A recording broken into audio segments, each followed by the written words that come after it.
Hello, everyone, and we thank you for joining us to our Sunday morning roundtable discussion. We're recording from the Plainfield Christian Science Church Independent, Plainfield, New Jersey, the United States of America.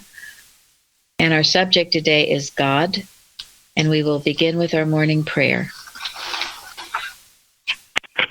I'm reading excerpts from Science and Health, page 228 and 412, and then miscellany 279. There is no power apart from God. Omnipotence has all power, and to acknowledge any other power is to dishonor God. The humble Nazarene overthrew the supposition that sin, sickness, and death have power. He proved them powerless. The power of Christian science and divine love is omnipotent. It is indeed adequate to unclasp the hold and to destroy disease, sin, and death. And God is Father, infinite. And this great truth, when understood in its divine metaphysics, will establish the brotherhood of man, end wars, and demonstrate on earth peace, goodwill toward men. Mary Kennedy. Beautiful, thank you. And Karen in the watching point. Watch number 172. Watch lest you stagnate with the God of Abraham, the God of Isaac, and the God of Jacob. The concept of God held by these patriarchs was far in advance of any other conception set forth in that age. But the phraseology of this threefold name would indicate that the understanding of God did not improve or broaden during several generations. An improving conception of God is the hope of the race. There should never be a stopping point for mortals, since Mrs. Eddy tells us that to understand God is the work of eternity.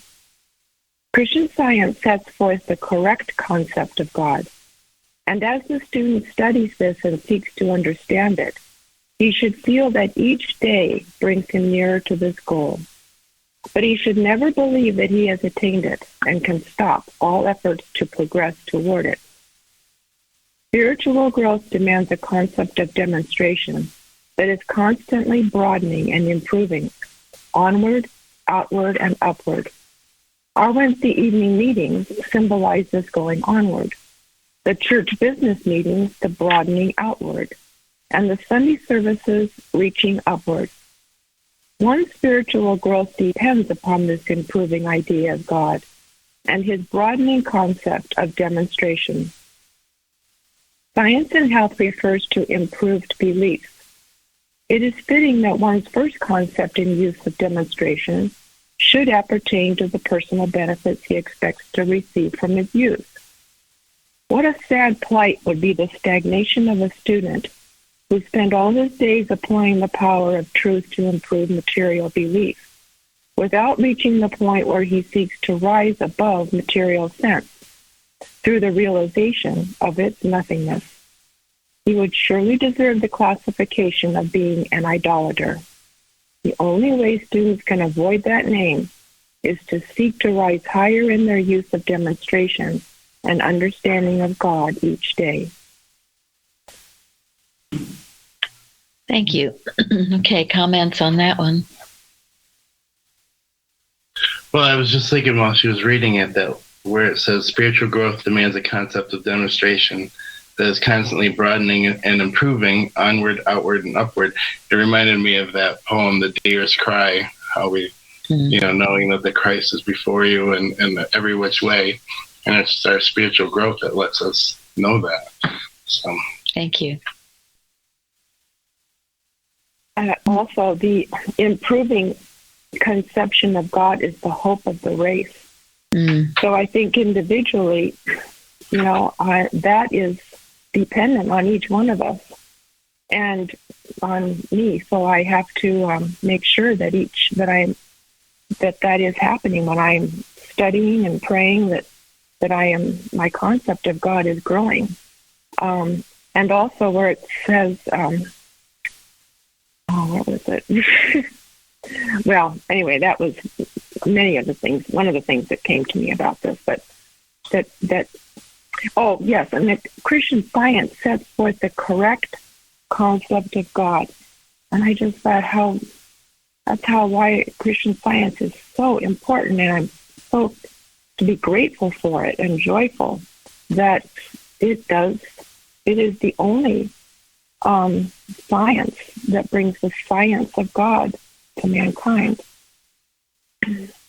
Thank you. Those were the 2 points I thought too. It's the hope of the race. Many countries either are prospering or not, according to the prevalence of what religion they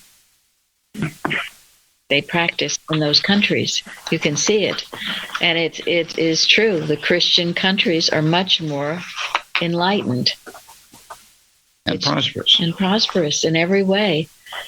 And so much has happened in the way of that too since Christian Science was discovered by Mrs. Eddy, as far as the incredible prosperity of certainly America, but all nations. Not that is necessarily good, because it puts people to sleep, or so it would seem, but it can be good. At least the needs are met. They're not starving. But our work is never done until all nations come to the true science of Christian Science. Go ahead, Lawrence. So I think the right understanding of God, what God is and what God does for man, is necessary in all nations. Then, we won't, be dependent on other nations or thinking that they have and we don't, and that kind of thing. I think the right is true. The Christian Science brings the right understanding, concept of God, and that is very important. Thank you so much. That's so true.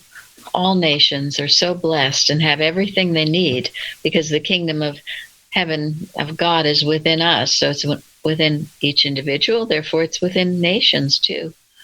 We don't have to be warring and fighting and wanting what others have.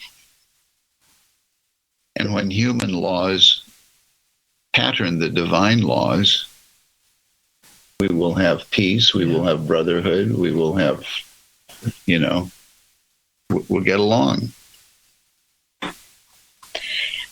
Some of us have been watching The Chosen again.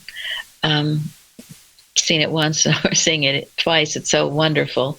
It's worth watching again. But anyway, what struck me is, Nicodemus. He was in the Sanhedrin.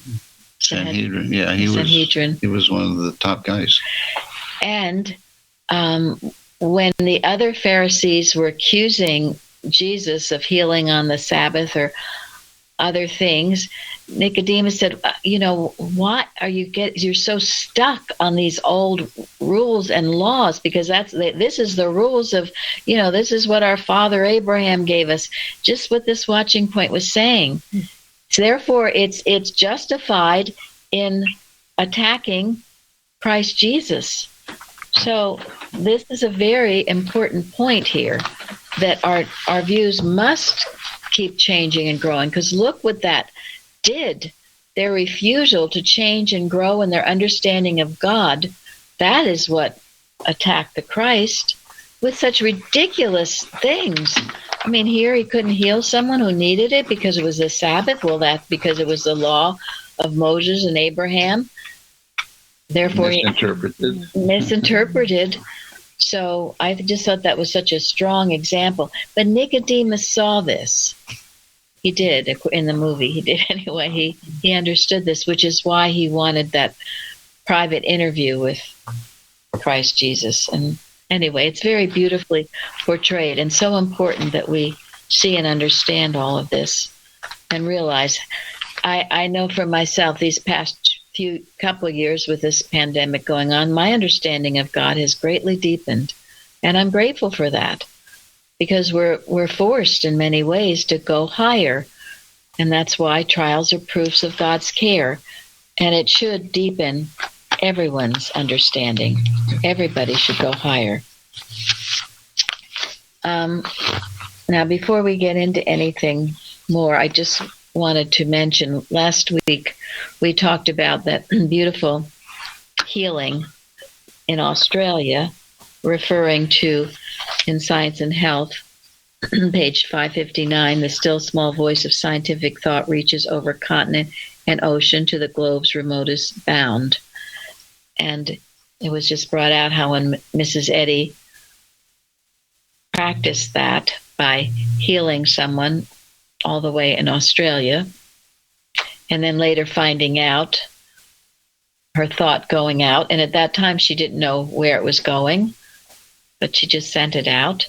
She found out later that someone had been healed in Australia of a serious problem.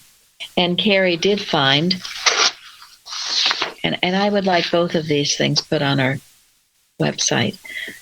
Carrie looked it up and found it was Mary Baker Eddy, A New Look at Her Place in Bible Prophecy by Helen Wright. She found it there. Now, I was surprised. Some of you have not heard of Helen Wright. Helen Wright has written many books about Mrs. Eddy. We don't have her books on our website, but she certainly was an independent Christian Scientist. She has passed on now, but she does have a website. Does anyone remember the name of it? MBE Institute. Thank you. They're independent. It's run by a Julie Treadwell now, I think, whose husband is a lawyer, and the husband visited us years ago during the trial. And Nathan, our dear Nathan, he was invited to go visit them in Florida a few weeks ago. Anyway, they do have a website, and it was originally this Helen Wright's website, and she was an independent. And her books are very interesting. I think we have all of them, right? Yes, definitely. Yes. And some. And that Eaglet just sent me one too. But anyway, so you can read more about that healing, and we'll put it up, okay? Both of these, because both of them, the one that Louise found and the one that Carrie found, they're a little different. They complement each other, and it was such a beautiful story. Anyone else on that? All right. Well, I told Gary today I could talk for 50 hours, not just 2 or 3, 50. We'll go on for several days. So I hope everybody's ready to whole days. She'll cut it down to 48 hours. It's all up to everyone, and whether I get to it or not, the beautiful things you wrote on the forum and the beautiful articles Carrie sent, it just is endless on our wonderful subject of God. And we will start with the golden text, Lillian. God has spoken once, twice have I heard this, that power belongeth unto God. Thank you. And Karen, what did you write about in the forum? Well, I'm not looking at it at the moment, but I just, when I read the lesson and when I see a word pop out, I underline it just to see how many times. And 24 times, power or omnipotence came up. And so I immediately went to the golden text, and God has spoken 24 times have I heard this. Power belongeth unto God. I said, how many more times do I need to hear for me to get, oh yeah, I got it. He's got all power. Yeah, I don't know. I just thought that was. So anyway, that's what came to me. Yeah. Pretty clear this week. Well, and yeah, we need, don't we need though to be told over and over, because we're getting blasted all the time that there's all these other powers, and yeah, I like more than 24 times a day. I'll tell you. More, yes. So, it's relentless. Yeah. And I liked what Jasmine wrote. She said, she quotes the golden text, and then she says, an invisible sword rests in its sheath to the side of the body, symbolizing the truth that power belongeth unto God, that God will never leave thee nor forsake thee. It's quoting Psalms and Hebrews. And then, beginning where I am, I rest in God, and like David, I strive to live out from God by trusting in his presence and power, the all in all, whom there is none else. And Carrie just brought to mind, she sent me, it's a very sweet little article, and it's referring to the 91st Psalm, but it's also referring to trusting in God. And this is what we have to do, especially when you're starting out. This is something from Open Letters from an 1891 issue of the Christian Science Journal. And all that I'm referring to now, yes, Carousel Liberator, okay? God said, "Fear not, I am with you, even to the end of the world. Nothing can separate me from God." Immediately an illustration came to my thought, like one talking to me. A little child was afraid to go through a dark hall into another room. Her father and mother assured her that there was nothing to fear and bade her to go. Her childlike faith and confidence enabled her to put aside her fears and go, thus proving the truth of their words. Now, God, our loving Father, has spoken to me through the Bible and Science and Health, telling me to go boldly forward through this seeming darkness of human beliefs, for it is nothing. Has he not said, "I am God and there is none else"? Because God has made the Lord, which is my refuge, even the Most High, thy habitation. There shall no evil befall thee, neither shall any plague come nigh thy dwelling. Then shall I not become as trusting as a little child, and believe, understand what God tells me, and go forward, knowing that God is all. Thus I communed for a time, and a sweet sense of God's presence and power came to me. That is it, my friends. Because many of us don't feel this. You have to take it by word. As Karen said 24 times, power belongs to God. This other are beliefs. They're not true. They're not real. And you must go forward, taking the Father's hand and just march on. And you will find them. It's like the story in the Eustace book, the psychologist and the magician. He had to go through this cave, and the magician had made it seem like these horrible things were in this cave. And the man had to have the faith to know, to walk forward and not be afraid. And when he did, what happened? He got there. He got his Yeah, and all the illusions disappeared. They're illusions. They didn't harm him as they threatened to. This idea, Jesus said, "If ye believe on me, the works that I do will you do also." This word "believe," the way Jesus used it, it has very deep meanings, and it seems to me, the way I think about it, it has at least two steps to it. The first believe, for most of us, is at least believe that what I'm telling you is true. Believe that it's true. I'm not going to lie to you.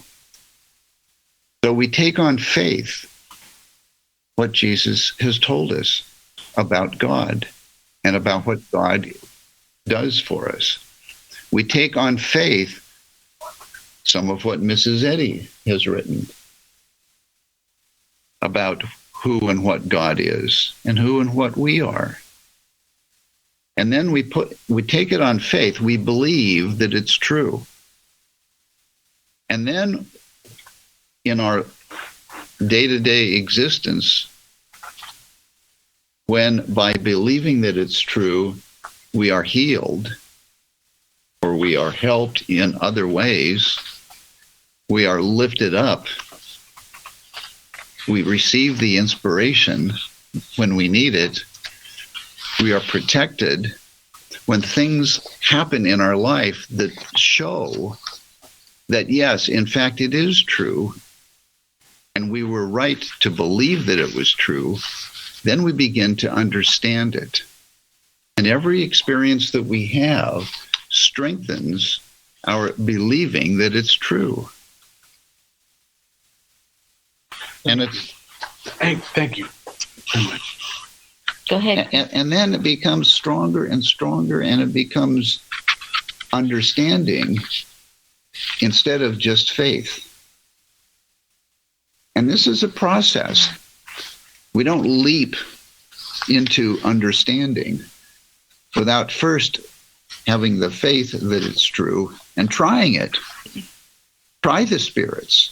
In other words, test it. And that's not, that's kind of a scary thing to do sometimes. When the devil is yelling at us, telling us to be afraid of things, and Jesus says, fear not. If we can take that step, lose the fear, trust that what Jesus has told us is true, trust what Mary Baker Eddy has told us is true, because they've proved it to themselves, we will something very different. Go ahead. No, I think what Mrs. Eddy says is so encouraging when she says that, page 420 of Science and Health, she says, tell the sick that they can meet disease fearlessly if they only realize that divine love gives them all power over every physical action and condition. It's what you're saying, acceptance that there is a power somewhere with us all the time, within us, wherever we go, whatever we're doing, whatever comes up. There is this power, and believing in that power, we can prove it by, knowing that this power is with us. I think it's very important, that we are not alone, it says. We are not alone, he said so. So I think from that point of view, it's very helpful. Thank you. And that is the source of our comfort, isn't it? Yes. That there is a power. And the fact that we can prove it is because it is true. If it weren't true, we wouldn't be able to prove it. And as many times as we're told about God being all power, equally there are times we're being told not to be afraid. They go hand in hand. Over and over you're told, don't be afraid, I'm with you. But I thought that was a beautiful illustration, and we've had it before, of be childlike. That's why you have to be childlike to enter in the kingdom of God. The willingness to trust him and not to fear, and walk through the seeming beliefs when it's shouting at you that it's real. One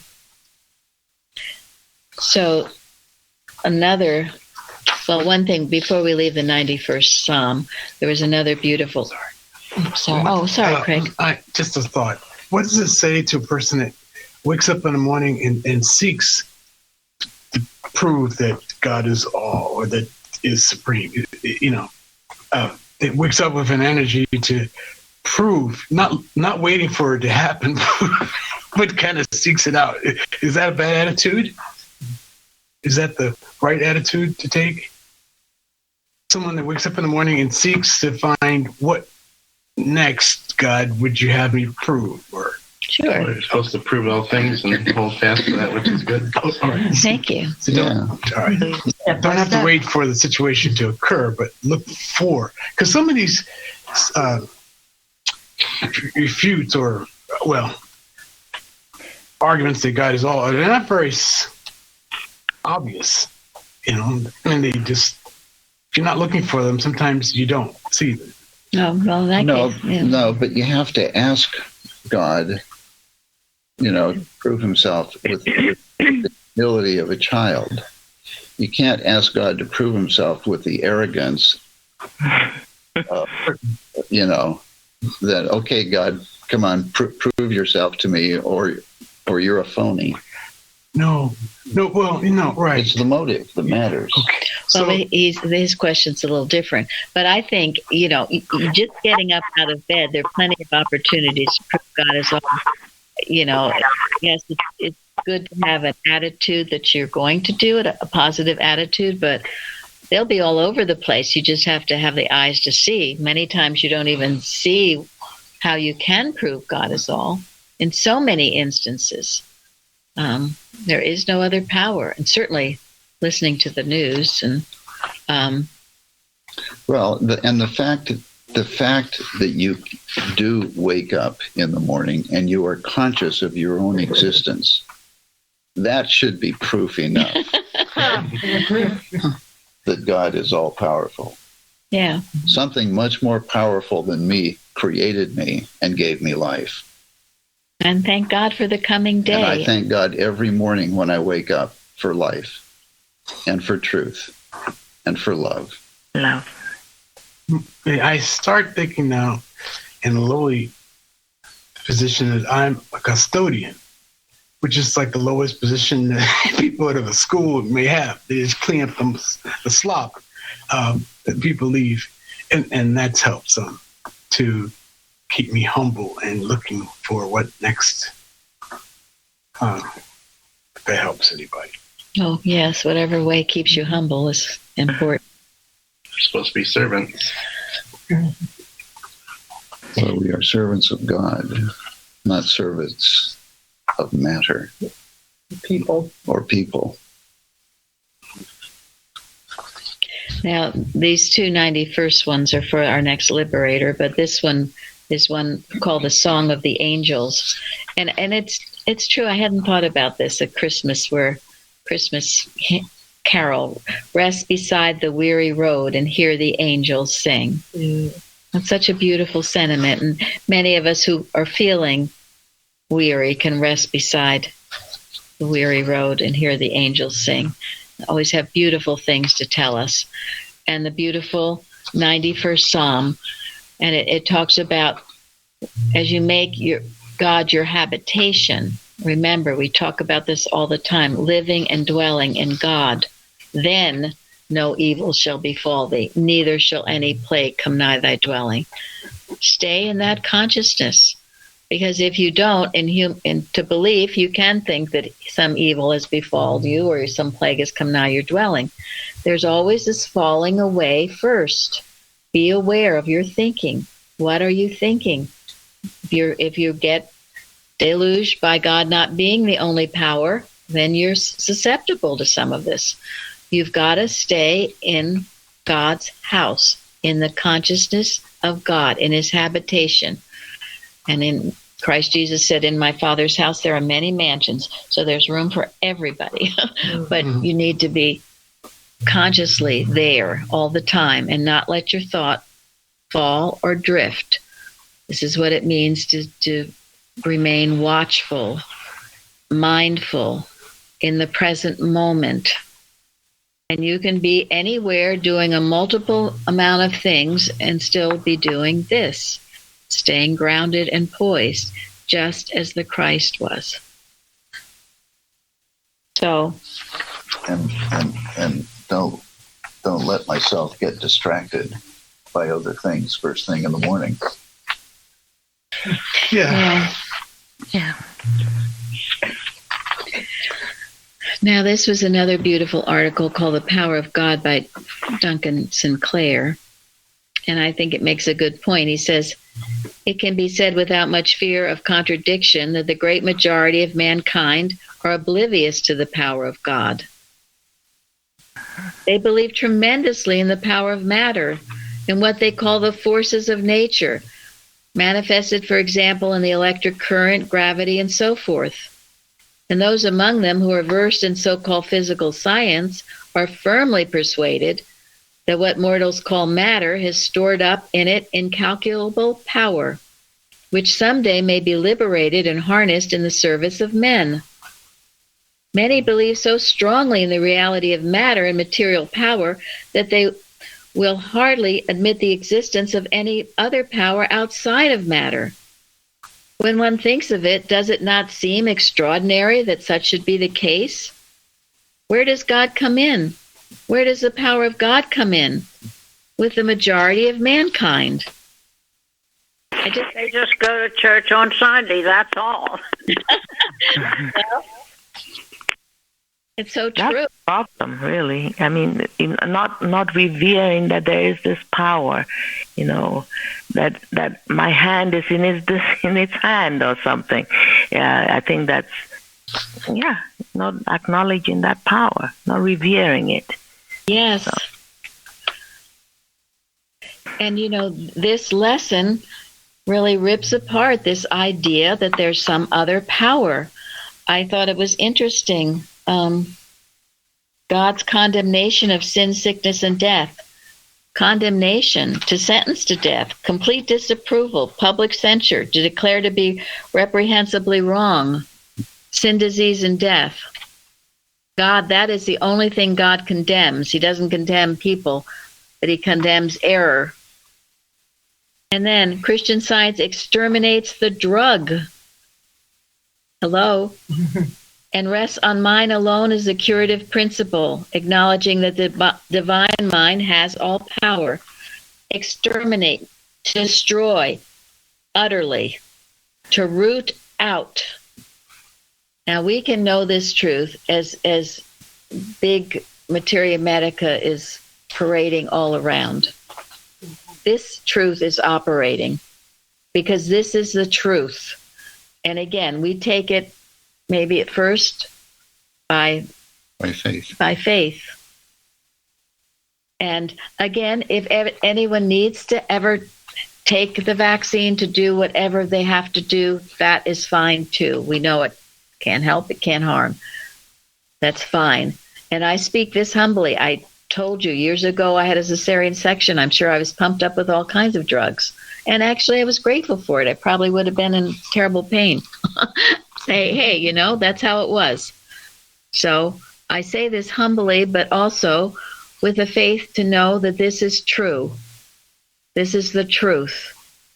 And this should put to rest in our minds this belief that is professed by many so-called Christian sects that, medicine is God's way of, healing the world. Well, come on. I mean, if God needed medicine now, why didn't he need it when Jesus was here? I mean, that's so inconsistent and it's so wrong. And that is why, one of the many reasons why Mary Baker Eddy was so attacked. Just as Jesus was, because people refused to give up their old beliefs, right? Their old beliefs. That's right. Missions that went with it. Yes. Yeah, exactly. They were threatened. Now there are many, as we've said before, many fine physicians, many fine people in the medical world, and believe me, we're grateful for any good that's ever expressed. But the ultimate truth we're talking about now, and I love, she's so frank, she says that drugs and all these other things are stupid substitutes for the dignity and potency of divine mind and its efficacy to heal. And that Christian Science is going to give religion and medicine more inspired with a diviner nature and essence. Fresh opinions are given to faith and understanding, and thoughts acquaint themselves intelligently with God. And mankind is the better for this spiritual and profound pathology. Everything has gotten better in so many ways since Mrs. Eddy discovered our science. So many ways. So we, again, as Karen started with the watching point, to be so grateful for this wonderful truth of Christian Science. All right, so we are strongly knowing the all power of God. Therefore, we are knowing the utter Nothingness. yes, the total nothingness. Mrs. Eddy says every mortal must learn that there is neither power nor reality in evil. Every mortal must learn this. That means you and you and you and you and you and you and you and you. And Florence and I can't do it for you. Okay, we have our own row to hoe. You have to do it. And when you've got a problem, this is why you have to learn that there's no other power besides God. You've got to grapple with it and overcome it. So, and that is wonderful, and that will lift you up on the scale of being. Now, also with this idea of God being the only power, Carrie sent this beautiful article, Obedience by Clifford Woodward. Now, the existence of more than one supreme authority is impossible, said the psalmist. God hath spoken once, twice have I heard this, that power belongeth unto God. Evil is not an authority. It has no power and can impose no requirements. The only authority is God, and his requirements are enforced by all the power of omnipotence.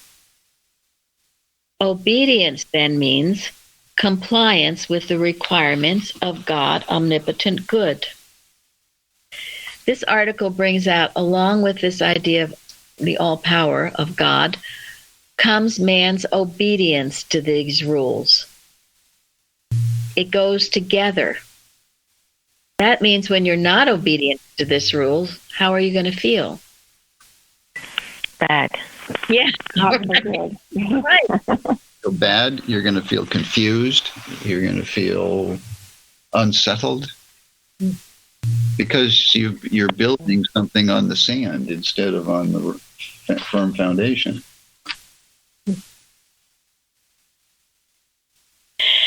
This article goes on, man made in the image and likeness of God, quote, reflects spiritually all that belongs to his maker, end quote, as Mrs. Eddy states in Science and Health with Key to the Scriptures. Man expresses every quality of God and conforms to all his requirements. That is, he complies with God's law. He is obedient to God, not because of any personal volition or because of chance, but because of law. Obedience and law are correlative terms. They refer to the unchanging relationship between God and man. That statement in Science and Health we refer to often, that man is obedient to what? The mind that made him. The mind that made him.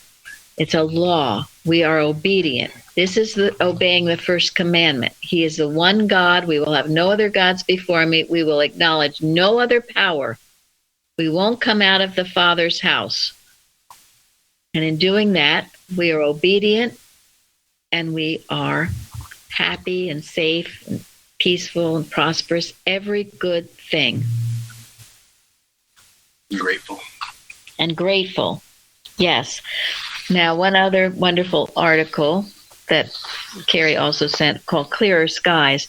And it talks about, quoting Mrs. Eddy's in Miscellany, saying, the atmosphere of the human mind, when cleansed of self and permeated with divine love, will reflect this purified subjective state in clearer skies, less thunderbolts, tornadoes, and extremes of heat and cold, end quote. Here is more than a hint as to the cause of many untoward conditions and the cure thereof.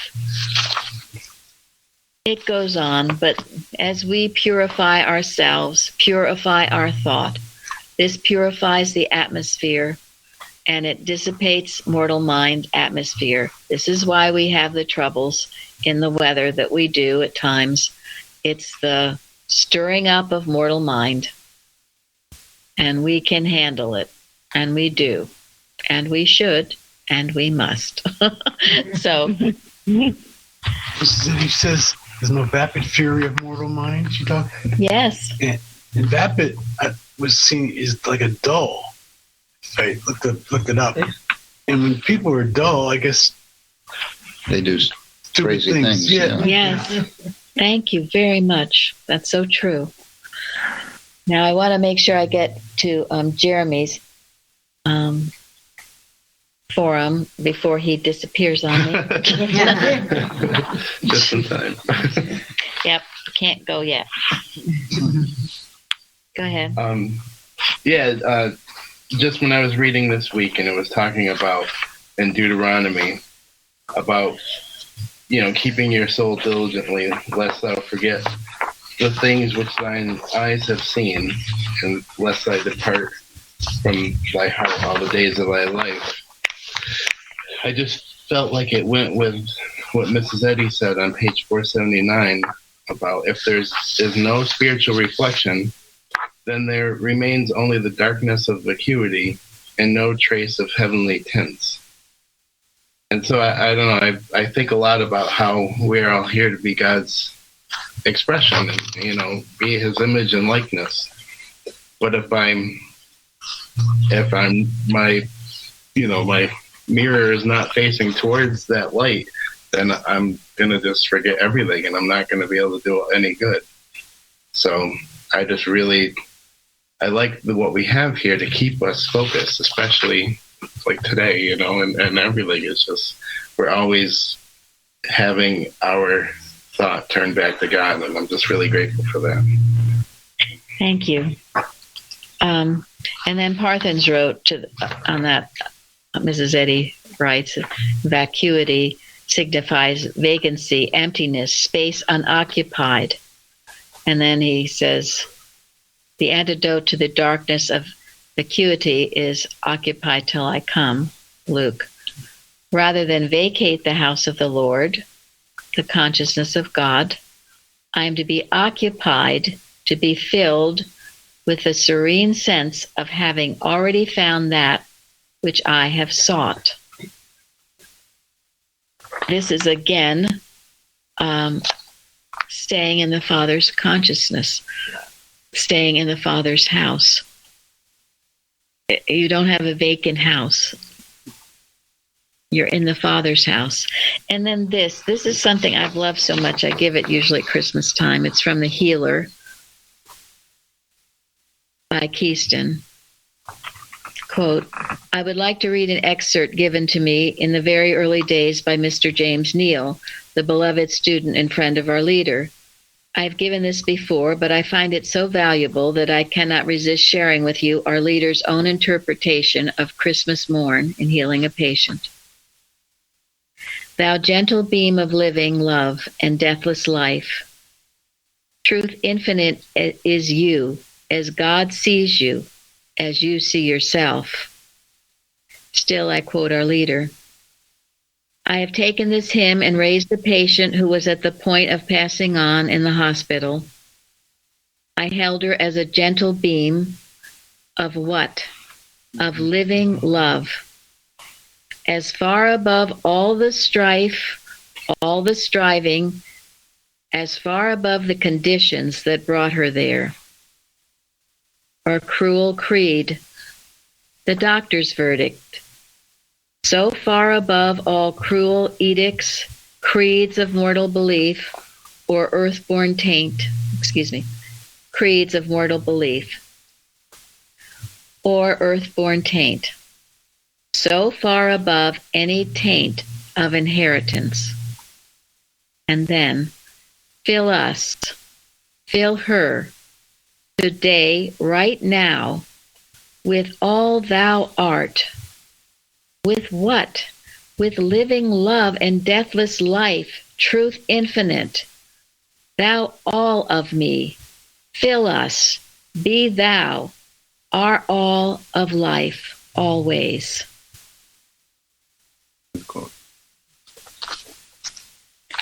You know, all this talk about, and this is one of the treatments I give, this talk of the nameless nothing.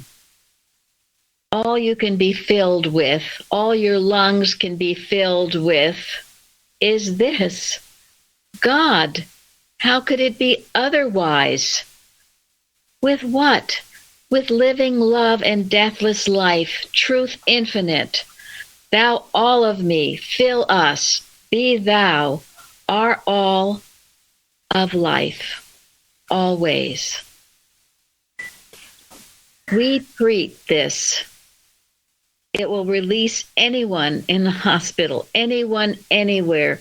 This is the truth. As our leader gave it to us in that beautiful hymn, that hymn will never be the same to me after this. Mm-hmm. I thank God for David Keaston and sharing this with us. It is so beautiful, so strong, so true. Nothing is vacant. Nothing is vapid. It's filled because God is omniscience, omnipresence, omnipotent. It could not be otherwise. Oh, there's so much more, but I have to jump over now to something important, and that is, this was the story, the man who had a spirit of the unclean devil, and what did he tell Jesus? Leave us alone. He surely did. He surely did. So, in this beautiful article by William McCracken, one of my favorites, Suppression is Not Cure, he writes, the clamor for peace, peace when there is no peace, proceeds from a desire for ease in matter, an error from an abhorrence on the part of the flesh of being disturbed. The evil thinker cries out, let us alone, what have we to do with thee, thou Jesus of Nazareth? The basis of all such cries for a false ease in matter is to be found in the belief that life is resident in matter. This belief is opposed to the understanding that God is the life of man. Truth will not let error remain at peace. Constantly disturbing false beliefs and moving them off, truth and error will never be at ease with each other. They can never proclaim a mutual peace. Not even an armistice can be concluded between them. It is a fight to the annihilation of the error. And isn't that comforting? Yes. Yes. Absolutely. Now, it reminds me in history, we had this during Hitler's time. There was this lady, Astor, who was, I think, American, but then in England. Lived in England, and she was in the parliament and all that kind of thing. And my understanding is she was a Christian scientist.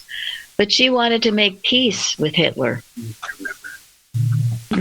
She thought Churchill was, a drink and drunkard and, smoked cigars. And Churchill's spiritual sense was operating very, very well.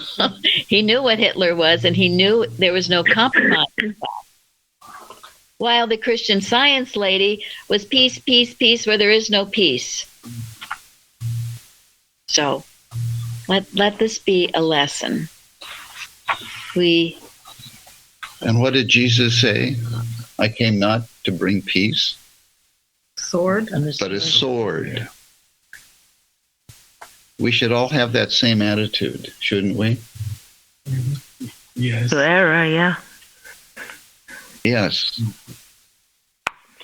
And it is always with error, because this is where the Christian Scientists, and myself included until I was bashed by Mrs. Evans, they think you're hurting a person. We must be kind and loving. It is not toward a person. It is toward an error that must be annihilated, exterminated.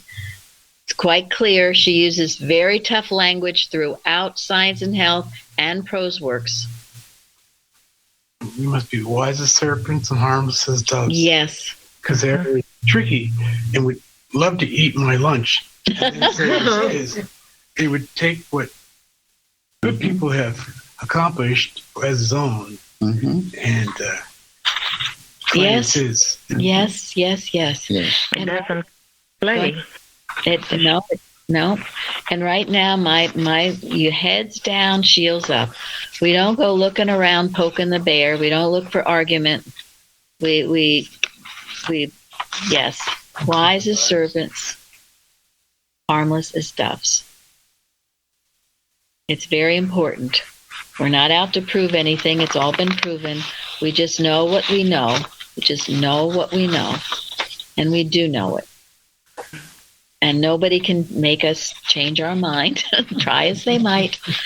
And we keep the TV off because it is the hypnosis machine right now. It's being used as a way, as I think I said last week, I've seen someone said the only way you can catch This nameless nothing is through the media, okay? Through the media. Otherwise, you can't. You want to listen and be hypnotized. This is why you cannot tolerate it. Cannot tolerate it in your home, in your consciousness. You stay in the house of the Lord.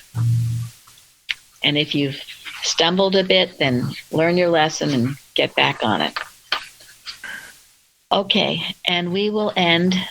I have so many things, so many beautiful things. But we will end on that. Not this. Not that. I'll do that another day. Mind versus Resistance, William P. McKenzie. An excerpt. Christian Science has made thinkers. It publishes truth. It illumines the way of righteousness. It fulfills that prophecy found in Isaiah, which says, "An highway shall be there, and a way, and it shall be called the way of holiness." And the proof that is perpetually given is the proof of healing. Mrs. Eddy says, Science and Health, page 483, quote, "Mind transcends all other power and will ultimately supersede all other means in healing," end quote.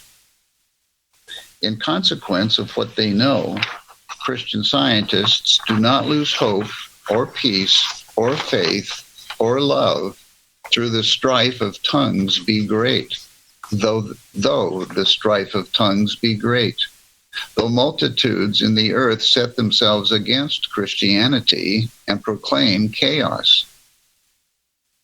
Christian Scientists know that God is creator. They know that mind is power. So many times have they seen the power of good overcome the resistance of evil. They know with certainty that even as sunlight dismisses the valley mists, with its glory rises over the mountains, so shall the time come when, metaphysically, there will be no need of the light of the sun. For God's presence shall be the light and the warmth and the comfort for all. And there shall be no more curse, and there shall be no night there. For the Lord God giveth them light, and they shall reign forever and ever. Thank you all for joining us today. Thank you. Thank you.